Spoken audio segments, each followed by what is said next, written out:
Bonjour, c'est Marie-Dounia. Prenez le bus avec moi. Je vous invite à aller à la rencontre d'enfants syriens qui veulent s'insérer dans une école à Bruxelles.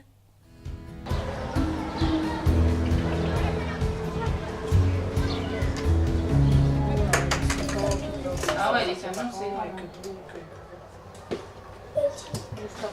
Regarde, pour aller de la petite Belgique à l'Espagne, qu'est-ce que tu pourras utiliser pour aller d'un endroit à un autre? C'est une danse typique espagnole. Est-ce que tu connais son nom? Non, à l'époque, ça s'appelle Hijaz. Le flamenco. Hijaz. Ouais, Moi, Vini. Et donc, Le flamenco. L'interprétation du texte sur le reste. C'est une danse. Le Parc de la Rosée est connu depuis toute l'Europe, d'Italie, du Maroc. Donc ils appellent ça le parc des Syriens. Je suis gardien animateur de parc. Mon rôle à moi c'est l'ouverture, fermeture du parc.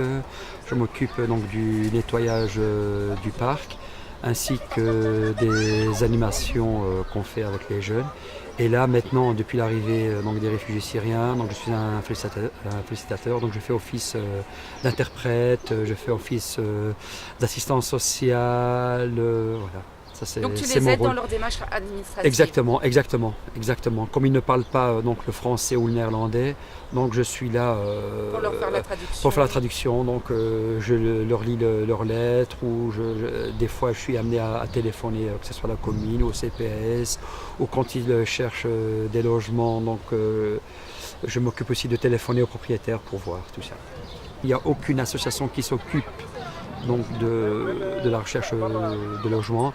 C'est eux-mêmes qui doivent chercher le logement. Et c'est pas facile, car ce sont des gens qui viennent d'arriver en Belgique, ils ne savent ni lire ni écrire, ne parlent pas le français, ils ne connaissent pas la géographie des pays, donc là ils ont du mal. C'est pour ça que je suis là pour les aider pour la recherche du logement. Certes, on a eu l'année passée un fort jeune, qui les a aidés à la recherche des écoles. Voilà. Mais à part ça, rien du tout. Y a pas.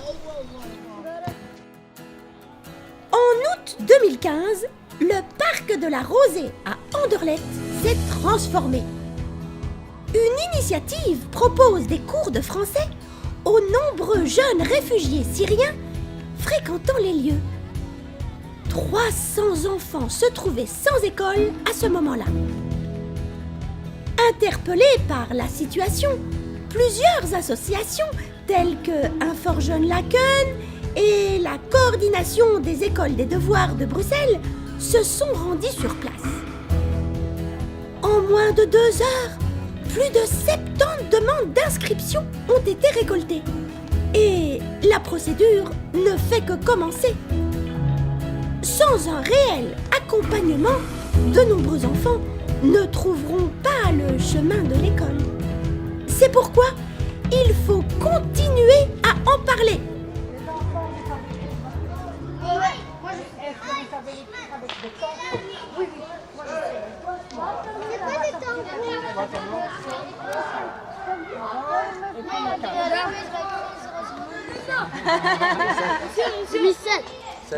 Alors, chacun va choisir un dessin pour peindre. Vous regardez, vous faites tourner, chacun choisit. Doucement, doucement, sinon on peint pas. Excuse-moi.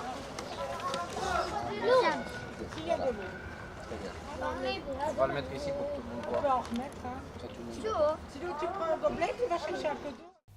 Evelyne, qui a été institutrice en Syrie, nous aide à mieux comprendre et à décrypter la réalité des enfants et des familles. C'est aussi une autre question parce que, regardant les milieux d'où ils viennent, ces élèves syriens, leur culture, leur tradition, leur éducation, que par exemple, si je donne un petit exemple, que les filles ne peuvent pas s'asseoir avec les garçons, ne peuvent pas se donner la main à un garçon, etc. Et vu cette culture ou cette éducation qui les empêche d'aller plus loin, de s'ouvrir, de s'intégrer comme il faut dans la société belge. Mais pourtant, ces enfants qui cherchent, ils sont très curieux et qui cherchent à découvrir aussi à trouver leur place dans la société belge, mais ils ont beaucoup de difficultés à ce niveau-là, surtout les difficultés qui sont liées à leur éducation, surtout ça qui les empêche d'aller plus loin en fait. Ils ont des grosses lacunes en français qu'ils essayent, sont partants, sont motivés.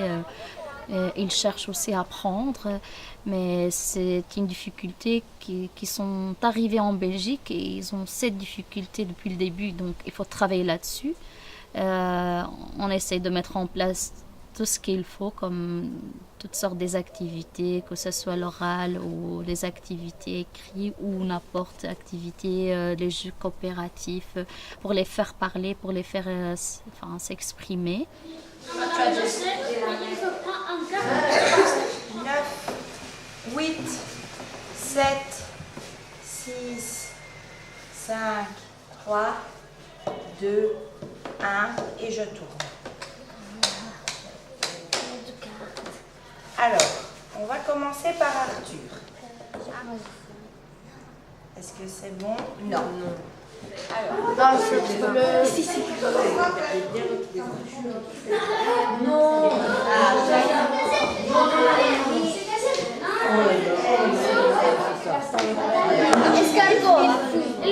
Enfin, chez nous, en Syrie, dans les livres, le programme, le système syrien, on ne montre pas le corps humain. On parle du corps humain, mais on ne parle pas des détails. On ne montre jamais les images. On doit imaginer le corps tel quel, comment il est le corps humain. Mais ici, on voit tout est exposé, que ce soit à la télé ou dans les livres. Et on doit les accepter. On doit accepter tout ce qu'on voit parce qu'ils ont tout préparé pour apprendre, pour montrer, c'est pas pour dire que c'est honteux, je peux pas regarder, je peux pas toucher. Et c'est par là que ça commence la découverte et l'apprentissage des choses.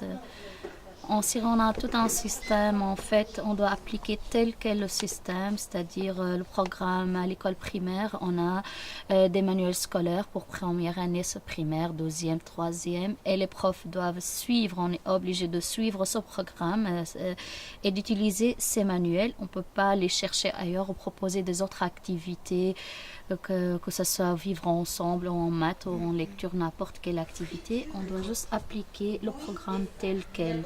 On n'a pas le choix. En Belgique, on a beaucoup plus de liberté, c'est-à-dire on est beaucoup plus libre à choisir, on a le choix, beaucoup plus de choix aussi au niveau de tout ce qui est activité. Les profs, ils peuvent choisir ce qu'ils veulent donner aux enfants aussi, bien sûr en collaboration avec les autres collègues aussi et en tout ce qui concerne la pédagogie de notre école. Par exemple, si je parle d'Imelda, on travaille à l'école citoyenne, donc on choisit vraiment des activités qui font pousser vers l'avant aussi ces enfants et les aider aussi à voir l'école citoyenne d'un point de vue positif et de se lancer, de s'ouvrir pour pouvoir s'adapter et apprendre le langage le plus rapidement possible.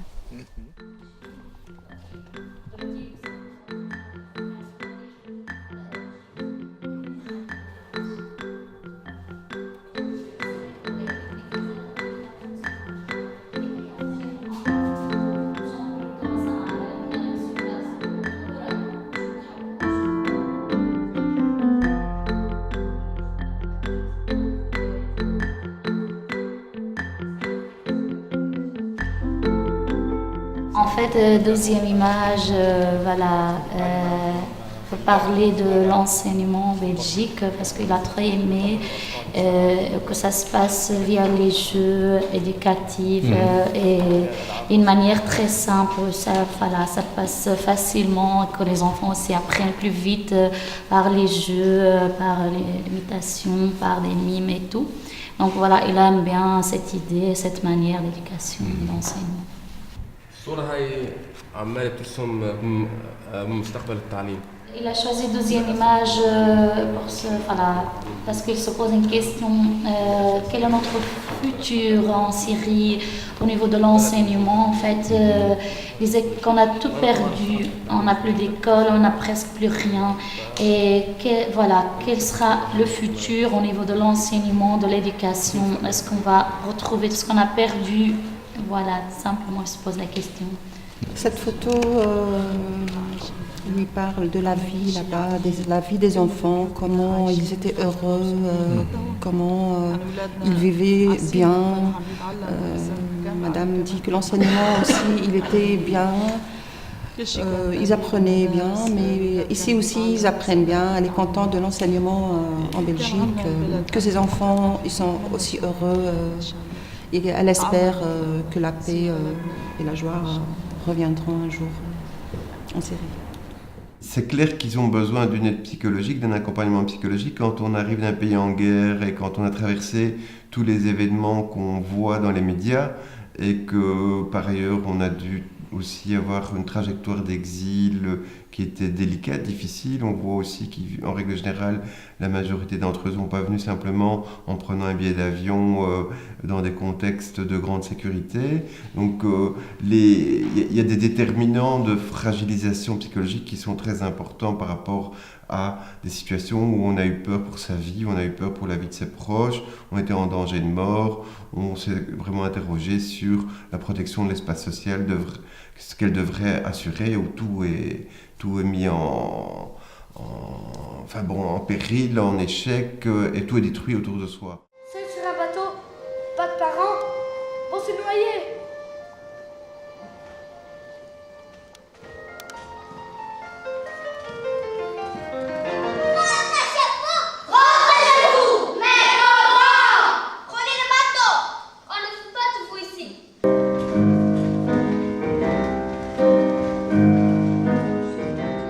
Est-ce qu'on a suffisamment de moyens pour le faire?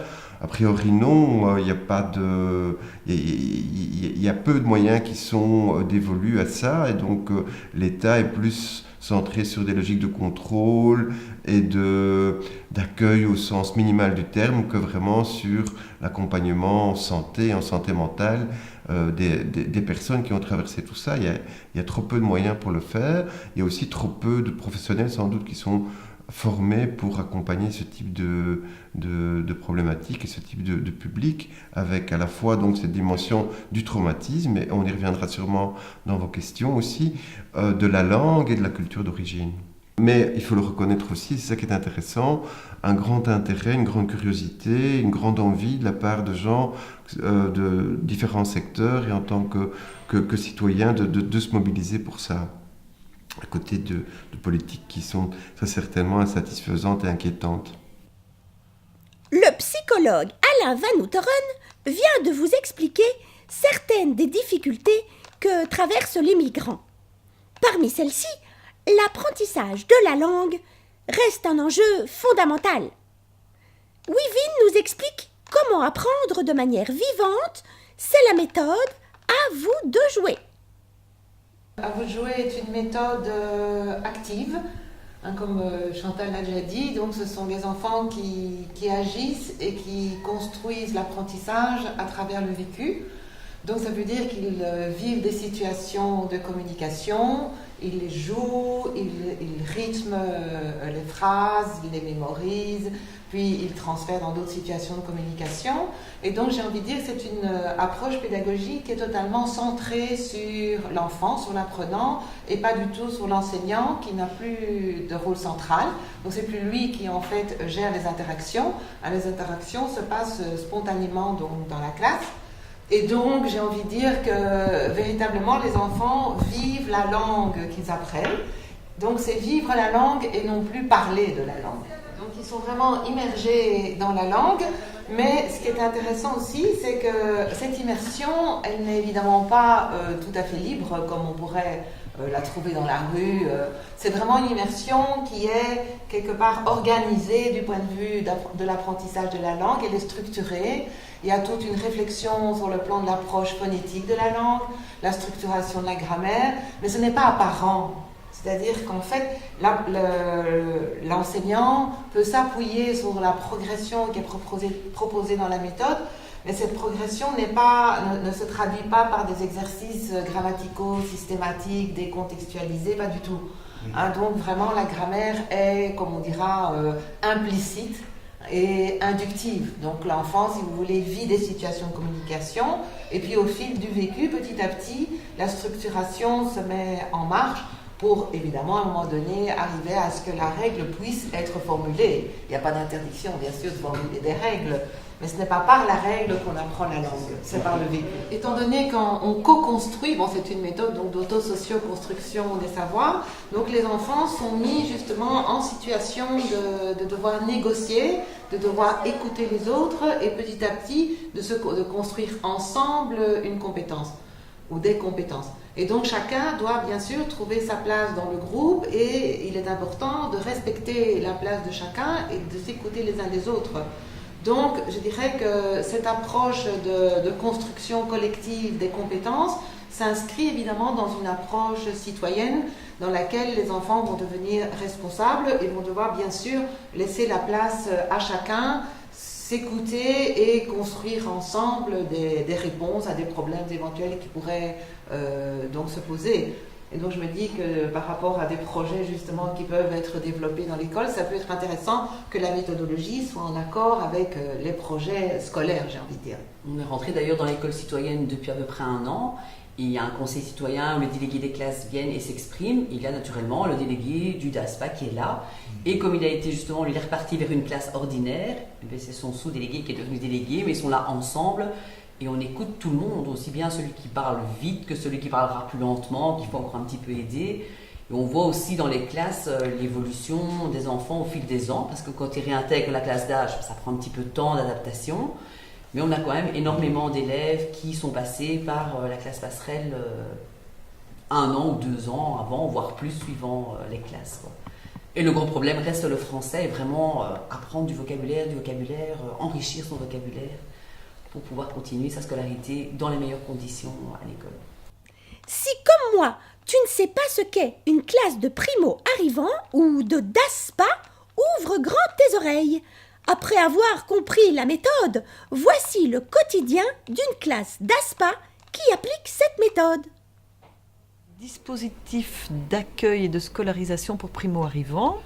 Donc, c'est un mot un peu... On peut, pour laisser, je pense, en fait, une liberté au niveau de l'organisation dans l'école des heures qui sont données pour ces primo-arrivants. Donc, c'est donc des heures qui sont données pour l'accueil d'enfants qui sont depuis moins d'1 an en Belgique et qui doivent au départ apprendre le français. Je précise aussi que ce sont dans la théorie des enfants hors communauté européenne. Pour bien faire les courses, il faut faire une liste, dit-il. Une liste? Pourquoi faire une liste? Dit-elle. Tu as la liste? Dit-elle. Je l'ai laissée à la maison, dit-il.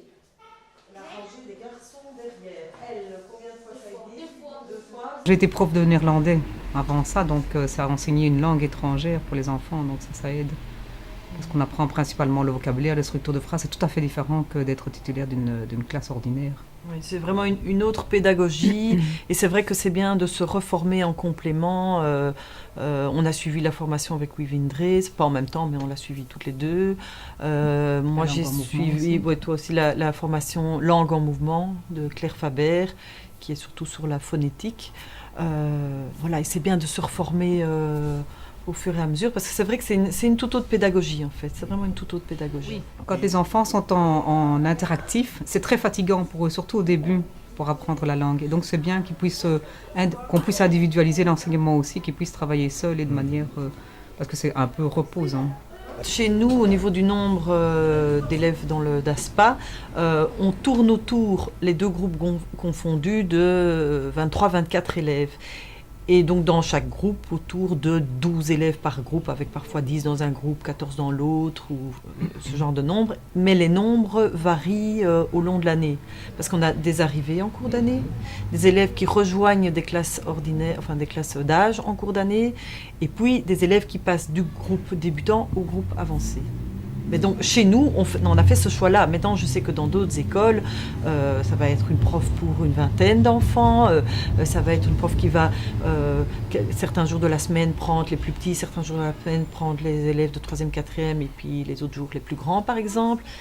C'est vraiment, de là vient ce mot dispositif aussi. En fait, chaque école organise un peu comme elle le souhaite.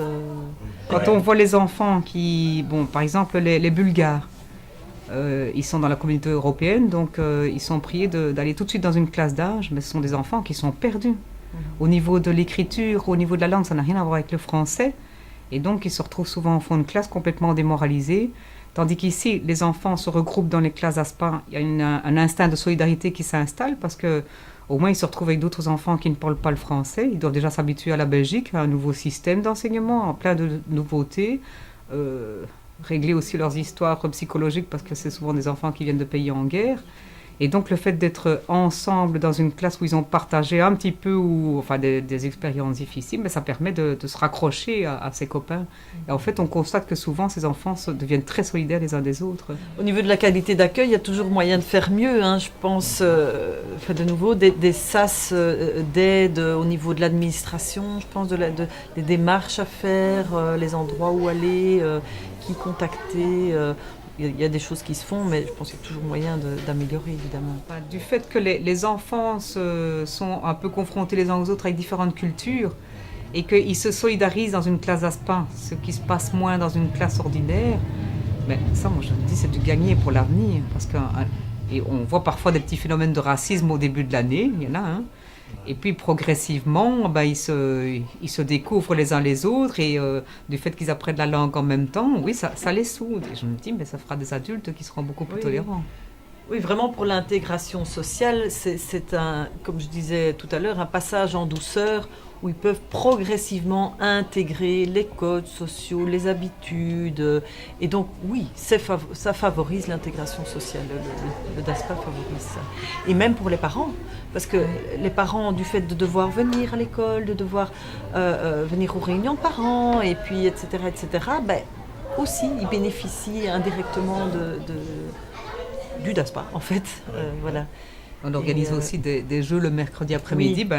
Les parents apprennent à jouer avec les enfants. Donc c'est une découverte d'apprentissage du français par les jeux. Cette année-ci, on a demandé à quelques parents de nous accompagner en sortie, au musée.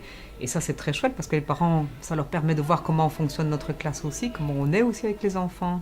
Puis ils sont en contact avec un autre adulte du pays qui sait comment, tiens, là on fonctionne comme ça, là on fait ça, et voilà, pour eux c'est génial. Ouais, pour eux c'est vraiment génial.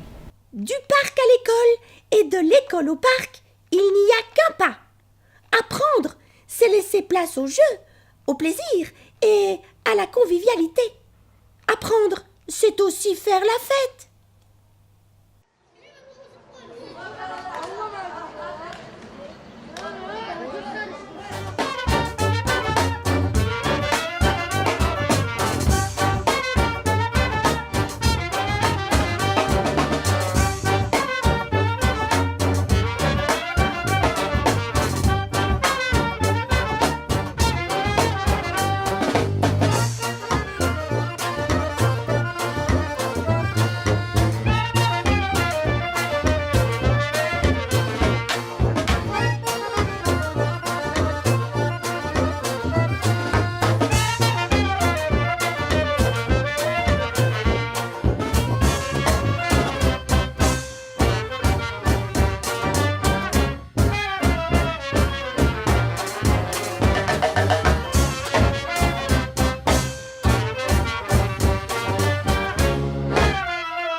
J'espère que ce voyage initiatique vous a permis de toucher du doigt les réalités auxquelles sont confrontées les familles et les jeunes Syriens.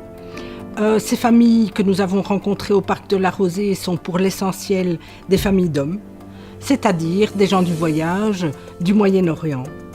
Il nous paraît important que leurs besoins spécifiques que ce soit en termes psychologiques, pédagogiques ou en termes de méthode, soient rencontrées, car il s'agit de populations qui ont eu à vivre des conflits, des traumatismes de guerre et une migration. Aujourd'hui, la question des DASPA reste d'actualité parce que ces classes, qu'on appelle communément les classes de primo-arrivants, sont encore trop peu nombreuses pour accueillir tous les publics. Et nous constatons également que ces classes d'ASPA ne sont présentes que dans certaines écoles, ce qui tend à dualiser encore plus notre système scolaire. Alors que ce soit à l'inscription ou tout au long du processus d'intégration scolaire, il nous paraît important que des tiers favorisent le dialogue entre l'école et les familles. Mais toute cette réalité reste méconnue par l'opinion publique et par le monde politique, et c'est bien là le sens de notre reportage, parce que InfoJeunes, à travers ce reportage, a voulu sensibiliser aux réalités de cette population syrienne. Marie Dounia, un grand merci à toi de nous avoir accompagnés dans ce reportage.